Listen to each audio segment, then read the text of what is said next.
All right, so today we are going to be doing a deep dive into Stephen Bartlett's The Diary of a CEO, the 33 Laws of Business and Life. Ooh, We've got our copies all marked up here, nice. but we're going to focus specifically on Law 24. You must make pressure your privilege. Yeah, this is a good one. And this one really kind of hit me between the eyes because I'm like, pressure, privilege. Isn't pressure something we're all trying to avoid? Right, it definitely kind of goes against the grain of what we're, told all the time about pressure. Like just thinking about it now, I'm getting stressed out. Yeah, and we're conditioned to see it as like this monster that we need to avoid at all costs. Yeah. But Bartlett kind of throws us a curveball and uses Billie Jean King as inspiration. Okay. I don't know if you remember her famous line, Oh, yeah? "Pressure is a privilege, it only comes to those who earn it." Yeah. That's the seed that Bartlett's planting here, getting us to rethink our whole relationship with pressure. So before we get too deep into this, how does Bartlett even define pressure?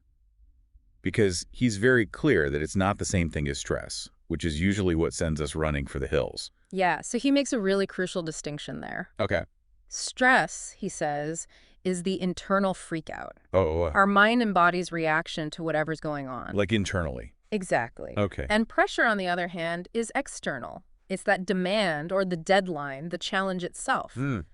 So think of it this way. Pressure is the weight on the barbell. Okay. Stress is how your muscles scream about it. Okay, so it's not the weight itself that's inherently bad. It's how our body, responds to it. Exactly. And there's some really fascinating research that backs this up. Okay. So the University of Wisconsin did this study, and they found that people who believed that stress was harmful to their health were more likely to die, Really? even if their lives were objectively less stressful. So wait, even if you're not facing a ton of pressure, just thinking that it's bad for you, could be what is you in... Yeah, kind of a mind over matter situation. That's crazy. And it gets even more interesting. Oh. There's this Harvard study where they taught people to reframe their stress symptoms. Okay. So instead of freaking out about their heart racing, they were told to see it as their body energizing them for a challenge. Like basically turning your anxiety into hype? Yeah. I can kind of see how that might work. Right. If you're about to give a big presentation and you're feeling those butterflies, you can think of it as excitement instead of fear. That could totally change the game. Yeah, and get this. The study showed that this simple shift in perspective actually changed their cardiovascular responses. Really? It made them healthier. What? Reframing isn't just like a mental trick. Yeah. It has an actual physical impact on our bodies. So it's like choosing to see a roller coaster as exhilarating instead of terrifying. Totally. Like same physical sensations, but a completely different experience and even different health outcomes, apparently. Absolutely. And this idea of turning anxiety into excitement, Yeah. it applies to so much more than public speaking, like negotiating a big deal, Yeah. competing in a sport, or even having a tough conversation. If you can reframe that nervous energy as fuel instead of fear, Yeah. you're going to perform better. So it seems like a big part of making pressure a privilege is about changing our mindset, Yeah. like swapping out that negative lens for a more positive one. Yes. But Bartlett also talks about the importance of context, right? Yeah, he draws a really stark contrast between Okay. the pressure of, say, building a business that you're passionate about versus the pressure of a soul-crushing job that you feel trapped in.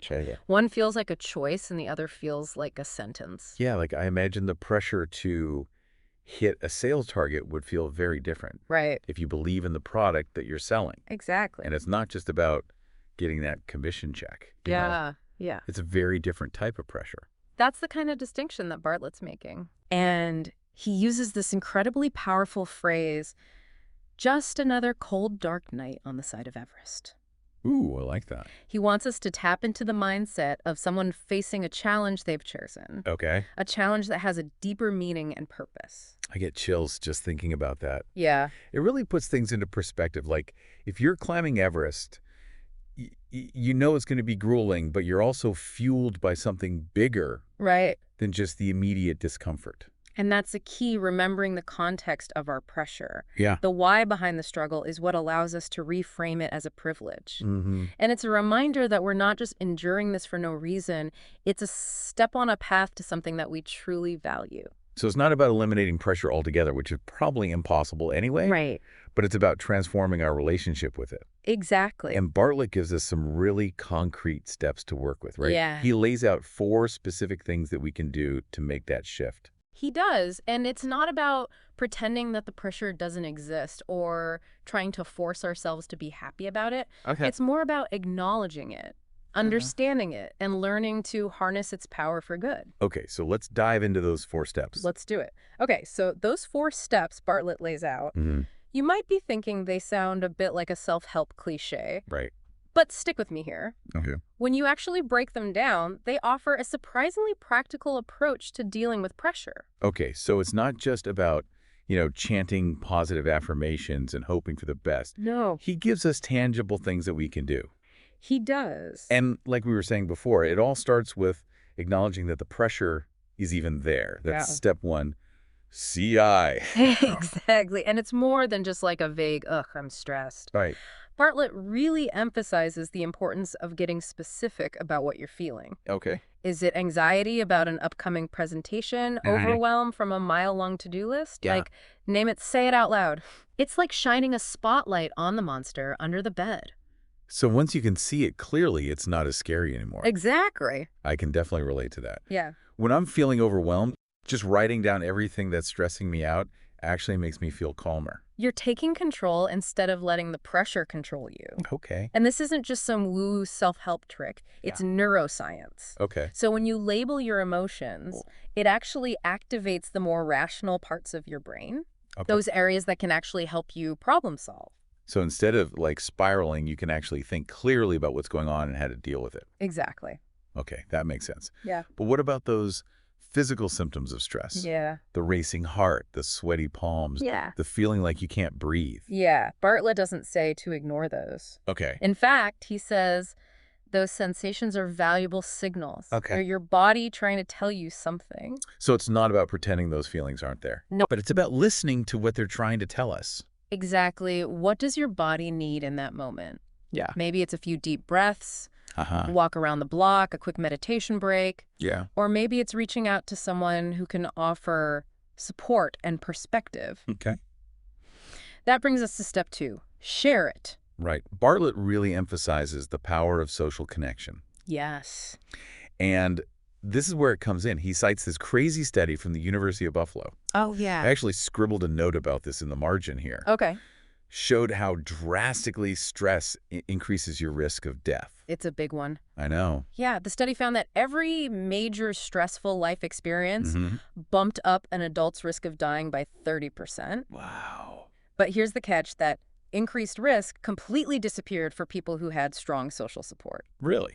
They had people they could lean on, they could confide in, they could get a hug from. So basically, having a solid support system is a literal lifesaver when it comes to dealing with pressure. I mean, we all know, like, connecting with loved ones is good for us. Yeah.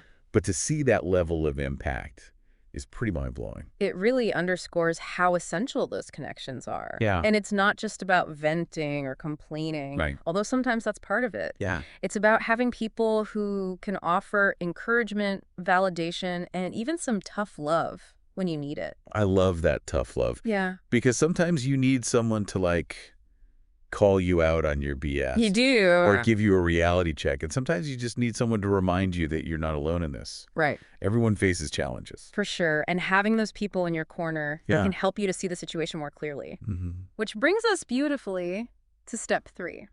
Frame it. Okay. This is where we start actively changing how we view the pressure that we're under. So it's about swapping out that negative, this is going to crush me lens Right. for something a little more empowering. Frame it is about remembering the context of the pressure, the meaning, the purpose behind it. Okay. Why are you even taking on this challenge in the first place? Yeah. What's the bigger picture here? What are the potential rewards? Right. When you connect your pressure to something that you genuinely value, Okay.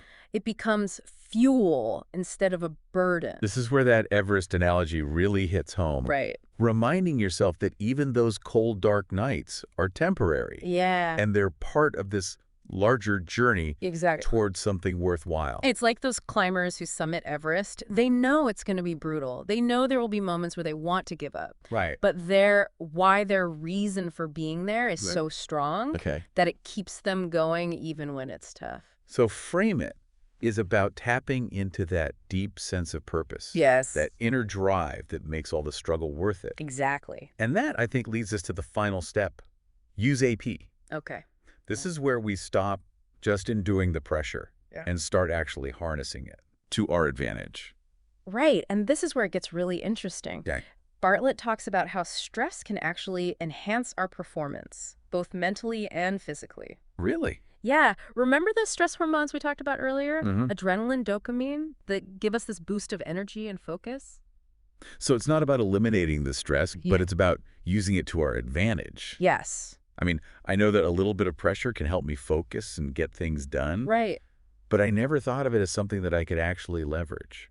Yeah. It's like those freedivers who train themselves to hold their breath for incredible lengths of time. Wow. They're literally using the pressure to push their limits and achieve something extraordinary. Okay. And you can apply that same principle to any area of your life. That's a cool way to think about it. Yeah. It's not about wishing the pressure away, but it's about turning it into a tool to help you reach your goals. Exactly. And I think a lot of our listeners have probably experienced this in their own lives. Yeah. Think about those times when you were facing a tight deadline or really challenging project. Yeah. Didn't you find yourself tapping into this level of focus and determination that you didn't even know you had? Mm-hmm. That's the power of pressure being channeled effectively. Okay. I'm starting to see how pressure can actually be a good thing. Yes. But I have to admit, I'm also thinking about those times when I've completely crumbled under pressure. Yeah. When the stress was so intense that I just froze up or made bad decisions. Right. How do you avoid that? That's a great question, and it brings us to a really important point. Use IT isn't about becoming addicted to stress or constantly pushing yourself to the brink of burnout. Right. It's about finding that sweet spot where you're challenging yourself enough to grow and evolve, Okay. but not so much that you become completely overwhelmed and depleted. So it's all about balance. Exactly. It's about recognizing that stress can be a powerful motivator, but it needs to be managed effectively. Right. And that's where those first 3 steps, see it, share it, and frame it, become so crucial. Okay. Because when you can acknowledge your stress, connect with others, and find meaning in your challenges, you're much better equipped to harness that energy and use it in a positive and productive way. It's like building a foundation of self-awareness and support so that you can handle the pressure without letting it break you. Totally. And I think that's a message that a lot of people need to hear, especially in today's world where burnout is so prevalent. Absolutely. We need to find ways to make work more sustainable. Yeah. To create environments where people can thrive under pressure. Yeah. Without sacrificing their health and well-being. Absolutely. It requires this fundamental shift in mindset, both at the individual and organizational level. It's about recognizing that pressure is inevitable, but it doesn't have to be debilitating. Right. It can actually be a source of energy, creativity, and growth. I think what Bartlett is ultimately saying is that we have a choice in how we relate to pressure. Yeah. We can let it control us, overwhelm us, and break us down. Or we can learn to harness it, channel it, and use it as fuel to reach new heights. And I think that's an incredibly empowering message for our listeners with. So as we wrap up this deep dive into Stephen Bartlett's The Diary of a CEO, let's remember his powerful words. Okay. Comfortable and easy are short-term friends. Ooh, I like that. But long-term enemies if you're looking for growth. Choose the challenge. And as you go out into the world facing your own unique pressures and challenges, remember that you have the power to make pressure your privilege. Thanks for joining us on this deep dive. We'll see you next time.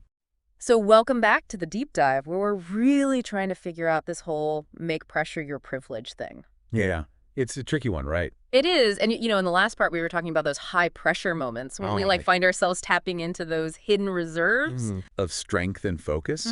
It made me think about all the incredible feats that humans have achieved when the stakes were high. It's amazing, isn't it? It really is. Think about athletes shattering world records, entrepreneurs building empires from scratch, scientists making those groundbreaking discoveries. I mean, those achievements rarely happen in a vacuum. There's usually a ton of pressure fueling those breakthroughs. Pressure that could easily crush someone who Yeah. doesn't know how to handle it. And that's where those 4 steps come in. See it, Hmm. share it, frame it, and use it. Yeah, They're not just about surviving pressure, but they're about thriving under it. totally. And what really struck me is that Bartlett doesn't just focus on individual resilience. Right. He also talks about creating a whole culture that embraces pressure as a positive force. That's so important. Yeah, he dives into how organizations can build environments where people feel comfortable acknowledging their stress, connecting with each other, and finding meaning in the challenges that they face. Like creating a pressure-positive ecosystem, Exactly. where those cold, dark nights on Everest are seen as a shared experience, something you go through together. I love that pressure positive culture. Yeah. Instead of seeing stress as the enemy, Uh, it becomes something that brings people together and pushes them to be their best. yeah. It's like, hey, we're all in this pressure cooker together. Yeah. So let's support each other and use this intensity to create something amazing. Right. And it's not just about changing the narrative around stress, Yeah. but it's about creating systems and structures Okay. that actually support people's well-being. Okay. Think about workplaces that prioritize work-life balance, encourage open communication, and give employees a sense of ownership over their work. Okay. Those are the kinds of environments where pressure can be a catalyst for growth, not burnout. That makes me think about those companies with like super intense high pressure cultures Yeah. that just churn through employees. Yeah. Like it seems like they're missing the support piece of the equation. Totally. It's like they're cranking up the heat without giving people the tools to handle it. Yeah. It's like trying to cook a gourmet meal on a stove with only one setting blazing inferno. Right. They're just going to end up with a lot of scorched messes. But when you have the right tools and the right support, you can harness that heat to create something truly delicious. Oh, I love that analogy. Yeah. And it's a message that's so relevant today with burnout being such a widespread issue. Definitely. We need to find ways to make work more sustainable, to create environments where people can thrive under pressure Yeah, without sacrificing their health and well-being. absolutely. It requires a fundamental shift in mindset, both at the individual and the organizational level. Okay. It's about recognizing that pressure is inevitable, Uh-huh. but it doesn't have to be debilitating. It can Mhm. actually be a source of energy, creativity, and growth. So I think what Bartlett is ultimately saying is that we have a choice in how we relate to pressure.